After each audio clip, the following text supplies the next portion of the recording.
ورحمة الله وبركاته. إن الحمد لله نحمده ونستعينه ونستغفره ونعوذ بالله من شرور أنفسنا ومن سيئات أعمالنا. من يهده الله فلا مضل له ومن يضلله فلا هادي له. وأشهد أن لا إله إلا الله وحده لا شريك له. وأشهد أن محمدًا عبده ورسوله. أما بعد فإن خير الحديث كتاب الله وخير الهدي هدي محمد صلى الله عليه وسلم وشر الأمور محدثاتها وكل محدثة بدعة وكل بدعة ضلالة وكل ضلالة في النار. فأعوذ بالله من الشيطان الرجيم من نفخه ونفثه وهمزه. بسم الله الرحمن الرحيم. يا أيها الذين آمنوا اتقوا الله حق تقاته ولا تموتن إلا وأنتم مسلمون. يا أيها الناس اتقوا ربكم الذي خلقكم من نفس واحدة وخلق منها زوجها وبث منهما رجالا كثيرا ونساء واتقوا الله الذي تساءلون به والأرحام إن الله كان عليكم رقيبا. يا أيها الذين آمنوا اتقوا الله وقولوا قولا سديدا يصلح لكم أعمالكم ويغفر لكم ذنوبكم ومن يطع الله ورسوله فقد فاز فوزا عظيما. رب اشرح لي صدري ويسر لي أمري واحلل عقدة من لساني يفقه قولي. رب زدني علما رب زدني علما رب زدني علما. اللهم لا سهل إلا ما جعلته سهلا وأنت تجعل الحزن سهلا إذا شئت سهلا. معزز و محترم بزرگوں، نوجوان بھائیوں اور پیارے بچوں، ماہ ربیع الاول کا آخر چل رہا ہے. شاید آپ نے اس سے پہلے کے خطبوں میں عید میلاد النبی سے متعلق، 12 ربیع الاول سے متعلق، نبی محترم صلی اللہ علیہ وسلم کی زندگی سے متعلق، نبی محترم صلی اللہ علیہ وسلم کے حقوق سے متعلق بیانات، خطبے اور باتیں سنی ہوں گی. میں نے پہلے کنفرم کر لیا تھا کہ کیا نبی صلی اللہ علیہ وسلم کی زندگی کے آخری ایام سے متعلق کچھ بات ہوئی ہے کیا. بہرحال جب مجھے اطمینان ہوا تو میں نے بہتر سمجھا کہ اسی موضوع پر گفتگو کی جائے. حضرات گرامی قدر، یہ وہ مہینہ ہے جس میں کائنات کے امام جناب محمد الرسول اللہ صلی اللہ علیہ وسلم کی پیدائش ہوئی تھی. آج اس مہینے کی 9 تاریخ کو نبی آخر الزماں جناب محمد الرسول اللہ صلی اللہ علیہ وسلم مکہ مکرمہ کے اندر پیدا ہوئے تھے. آپ صلی اللہ علیہ وسلم کی پیدائش کا بنیادی مقصد کیا تھا؟ کیوں آپ کو مبعوث کیا گیا تھا؟ اللہ تعالیٰ نے مومنوں پر، ہم سب پر، تمام لوگوں پر بے شمار احسان کیے ہیں. وَإِن تَعُدُّوا نِعْمَةَ اللَّهِ لَا تُحْصُوهَا، ہم بار بار سنتے ہیں، پڑھتے ہیں اور بیان کرتے ہیں اور آپ سب بھی سنتے رہتے ہیں. وَإِن تَعُدُّوا نِعْمَةَ اللَّهِ لَا تُحْصُوهَا، کتنے احسانات اور نعمتیں ہم نے بندوں کو دی ہے کہ اگر کوئی گننا چاہے، شمار کرنا چاہے، کاؤنٹ کرنا چاہے، ان کا حساب و کتاب کرنا چاہے تو یہ کسی انسان کے بس کی بات نہیں ہے. انہی عظیم احسانات میں سے سب سے بڑا، اس کائنات کا سب سے عظیم احسان جو ہے، اللہ تعالیٰ نے بتایا لَقَدْ مَنَّ اللَّهُ عَلَى الْمُؤْمِنِينَ إِذْ بَعَثَ فِيهِمْ رَسُولًا. مومنوں پر ہم نے احسان کیا ہے. کیا احسان کیا ہے؟ اذ بعث فیہم رسولا، کہ ہم نے ان کے درمیان ایک رسول مبعوث کیا ہے. یہ اس کائنات میں، اس سرزمین پر ہم جہاں بھی نظر ڈالتے ہیں، جو چیز بھی ہمیں نظر آتی ہے وہ سب کا سب اللہ تعالیٰ کے احسانات اور اللہ تعالیٰ کی نعمتوں کے مظاہر اور اس کی مثالیں ہیں۔ ان سب میں سب سے بڑا اور سب سے عظیم احسان جو ہے وہ یہی ہے پیارے نبی صلی اللہ علیہ وسلم کی بعثت۔ دوستو اور بھائیو، اللہ کے نبی صلی اللہ علیہ وسلم کی بعثت کا مقصد کیا ہے؟ اللہ تعالیٰ نے قرآن مجید میں بیان کرتے ہوئے کہا کہ وَمَا أَرْسَلْنَا مِن رَّسُولٍ إِلَّا لِيُطَاعَ بِإِذْنِ اللَّهِ، ہم نے جس بھی قوم میں جو بھی رسول بھیجا ہے ایک ہی بنیادی مقصد رہا ہے، اور مقصد یہ ہے کہ جس قوم میں رسول بھیجے گئے ہیں اس قوم کے افراد اپنے پیغمبر اور رسول کی اطاعت اور فرما برداری کرے اور اس طریقے سے ہدایت اور کامیابی کے راستے پر گامزن ہو جائے۔ ہر پیغمبر اور ہر رسول کی بعثت کا بنیادی مقصد یہی رہا ہے۔ اس سے پہلے کہ جو بھی رسول اور پیغمبر بھیجے جاتے تھے، کوئی کسی خاص قوم کے لیے، کوئی کسی خاص زمانے کے لیے، کوئی کسی خاص بستی کے لیے، لیکن جب اللہ کے نبی جناب محمد الرسول اللہ صلی اللہ علیہ وسلم کو جب مبعوث کیا گیا تو جس دن سے یہ دنیا بنی ہے اور جب تک یہ دنیا قائم و دائم رہے گی اس دن تک اللہ کے نبی صلی اللہ علیہ وسلم کو پیغمبر اور رسول بنا کر بھیجا گیا تھا۔ اللہ کے رسول صلی اللہ علیہ وسلم جس مقصد سے اس کائنات کے اندر آئے تھے، جو مقصد لے کر آئے تھے، آپ نے رفتہ رفتہ جستہ جستہ دھیرے دھیرے وہ پیغامات دنیا والوں کو بتاتے رہے، سناتے رہے، سمجھاتے رہے۔ کبھی آپ کوہ صفا پر چڑھ کر آپ نے پیغام لگایا کہ لوگو قولوا لا الہ الا اللہ تفلحوا تملک العرب والعجم، لوگو لا الہ الا اللہ کہہ دو، کامیاب ہو جاؤ گے، عرب و عجم کے مالک بن جاؤ گے۔ سبحان اللہ۔ اور اسی طریقے سے جب آپ کو کہا گیا کہ فاصدع بما تؤمر واعرض عن المشرکین، اور کہا گیا وانذر عشیرتک الاقربین، اور جب تب آپ کو دین کے پیغام عام کرنے کی تب آپ کو تعلیم دی جاتی رہی، اللہ کی طرف سے پیغام سنایا جاتا رہا اور آپ اللہ کا پیغام دنیا والوں کو بتاتے رہے۔ دھیرے دھیرے وہ وقت آیا کہ اللہ تعالیٰ نے یہ آیت کریمہ نازل کی، الیوم اکملت لکم دینکم واتممت علیکم نعمتی ورضیت لکم الاسلام دینا، آج کے دن ہم نے آپ کے دین کو مکمل کر دیا ہے اور اپنی نعمت کا تم پر اتمام کر دیا ہے، ورضیت لکم الاسلام دینا، اور آپ کے لیے دین اسلام کا انتخاب کر لیا ہے۔ یہ آیت کریمہ اللہ نے نازل کی اور اس کے بعد دین اسلام کے مکمل ہونے کا پیغام سنا دیا گیا۔ یہ وقت گزرتا رہا گزرتا رہا جب آپ صلی اللہ علیہ وسلم کی زندگی کے آخری 3 دن باقی رہ گئے، آپ صلی اللہ علیہ وسلم کی زندگی کے آخری 3 دن باقی رہ گئے، شدید بخار آپ پر لاحق ہو گیا۔ آپ نے امہات المومنین کو جمع کیا، کہا کہ آپ سب مجھے اجازت دو کہ میں اپنی ان بیماری کے ایام عائشہ کے پاس گزار سکوں۔ سب سے زیادہ محبوب بیوی آپ کی عائشہ تھیں۔ کہا کہ تم اپنی میری اس بیماری کے ایام کو اجازت دو کہ میں عائشہ کے پاس گزار سکوں۔ ساری امہات المومنین نے کہا اللہ کے رسول آپ کو جو منظور ہو، آپ جو چاہیں۔ سب کی رضامندی کے بعد آپ کو فضل بن عباس اور علی بن ابی طالب رضی اللہ عنہما سہارا دے کر اما عائشہ رضی اللہ عنہ کے گھر منتقل کیا۔ انہوں نے میمونہ رضی اللہ عنہ کے گھر سے ہوتے ہوئے اما عائشہ رضی اللہ عنہ کے گھر کو منتقل کیا۔ اما عائشہ کہتی ہیں کہ میں نے پیارے نبی کی زندگی میں کبھی بھی یہ حالت نہیں دیکھی، اس شدت کا بخار آپ پر نہیں دیکھا، اس قدر پریشانی کے عالم میں، اس قدر تکلیف کے عالم میں بار بار آپ کی زبان سے کلمات نکل رہے ہیں کہ موت بڑی سخت ہوتی ہے، موت کی سختیاں بڑی خطرناک ہوتی ہیں۔ یہ کلمات بار بار آپ کی زبان سے جاری ہیں، نکل رہے ہیں۔ اسی لمحے میں اما عائشہ کہتی ہیں کہ میں دعائیں اور آیتیں اور سورتیں قرآن سب پڑھ پڑھ کر آپ کے ہاتھ پر پھونکتی تھی اور آپ کے ہاتھ کو آپ کے چہرے پر پھیرا کرتی تھی۔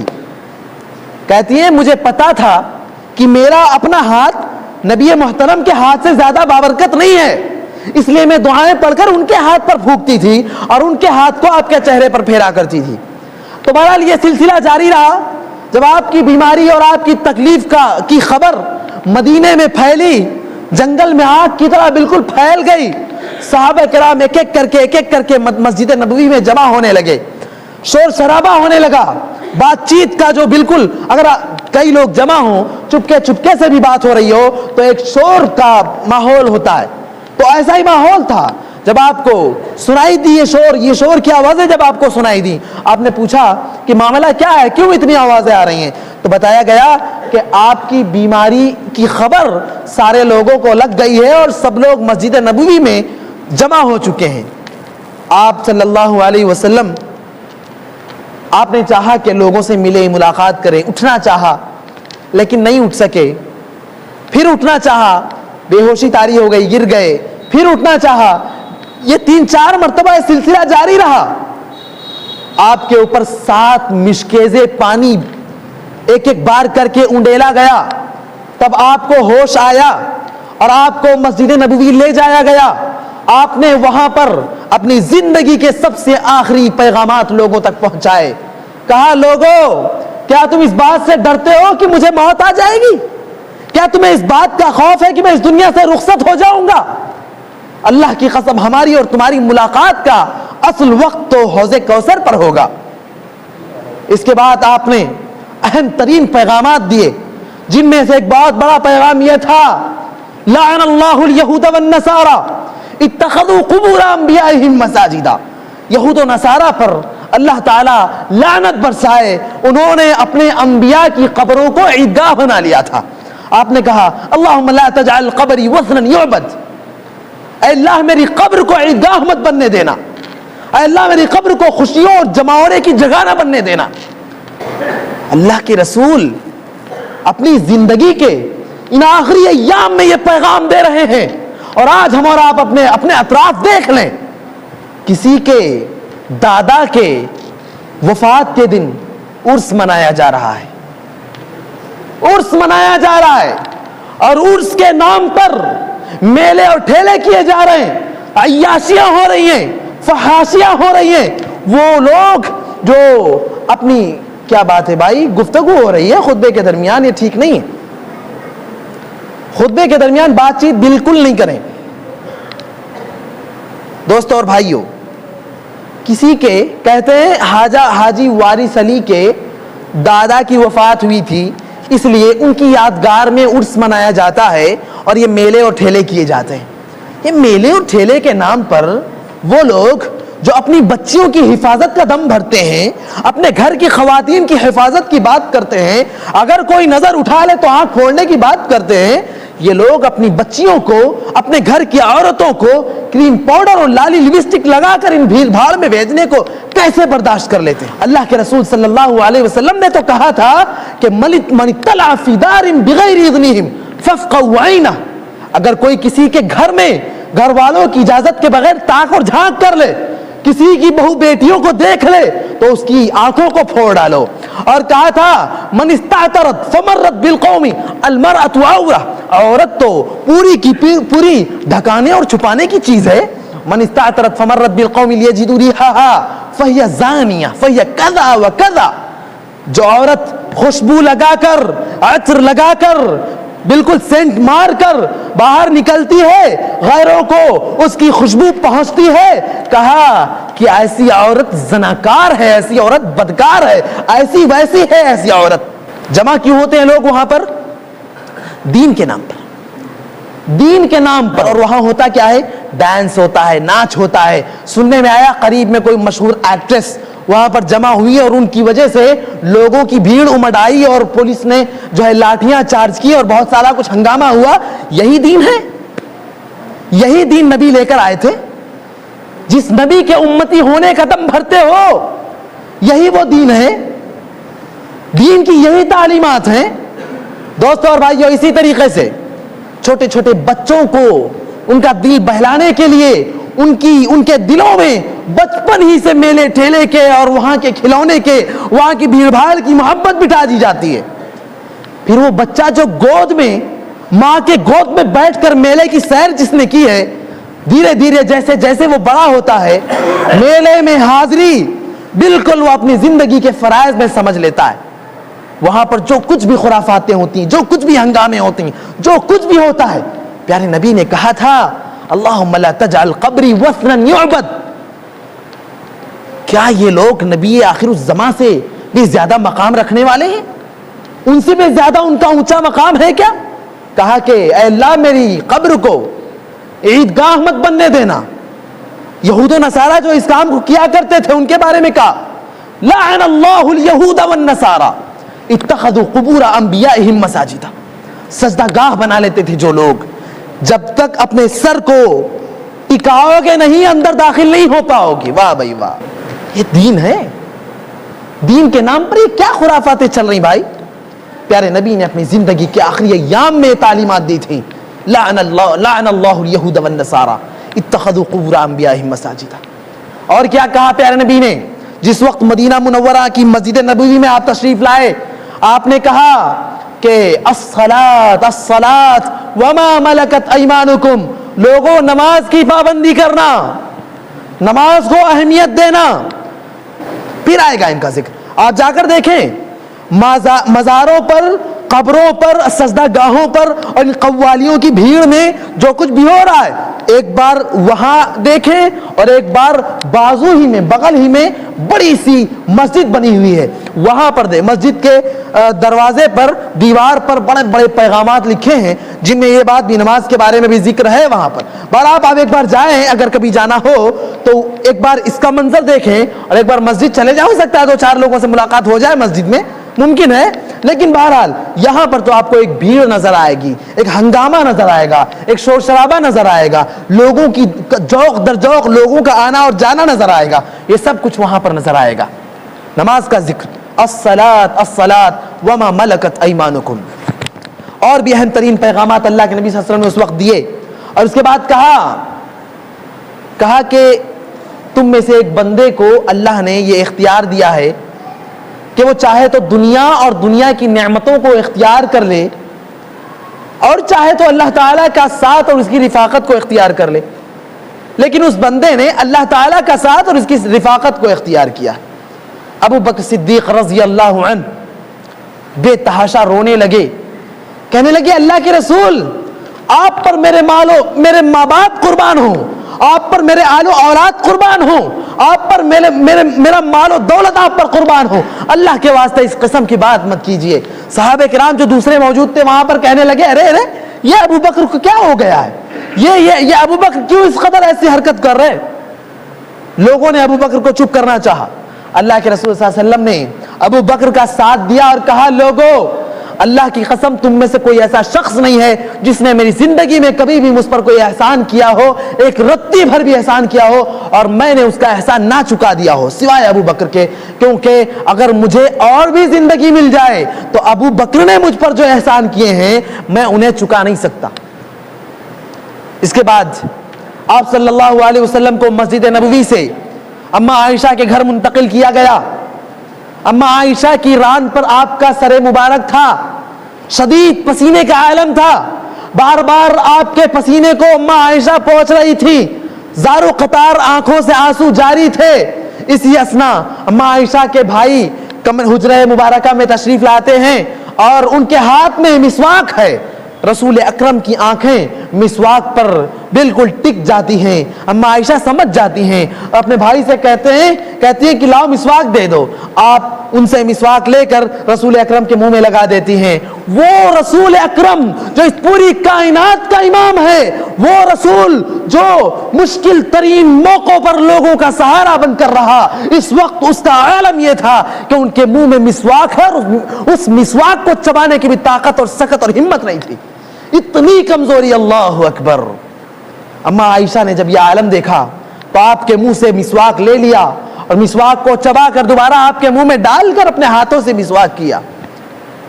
فاطمۃ الزہرا آپ کی بیٹی، لاڈلی بیٹی، آتی ہیں حجرہ مبارکہ میں. اللہ کے رسول کا عالم یہ تھا کہ جب کبھی فاطمۃ الزہرا آیا کرتی تھیں پیار، محبت اور شفقت کے ساتھ اٹھ کر ان کا استقبال کرتے تھے. اس بار کمزوری کا یہ عالم تھا کہ اٹھنے کی ہمت نہیں کر سکی، اٹھنے کی طاقت نہیں رہی آپ کے اندر. رونے لگے. فاطمۃ الزہرا کو قریب بلایا، کان میں کچھ کہا. فاطمۃ الزہرا بھی رونے لگی.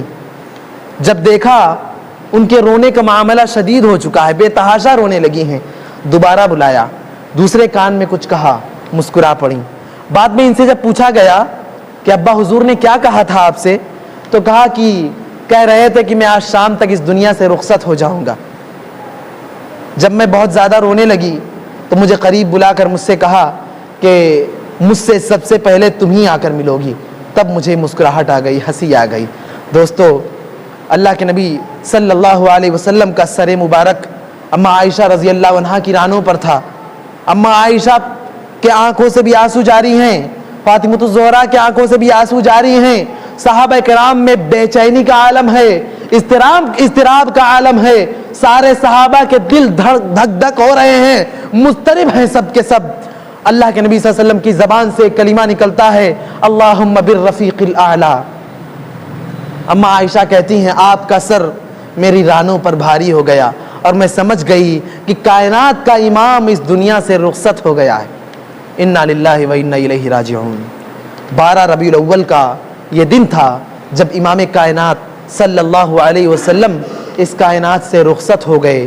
صحابہ مدینے میں خبر بالکل جنگل میں آگ کی طرح مدینے میں خبر پھیل گئی، ہر طرف شور ہو گیا۔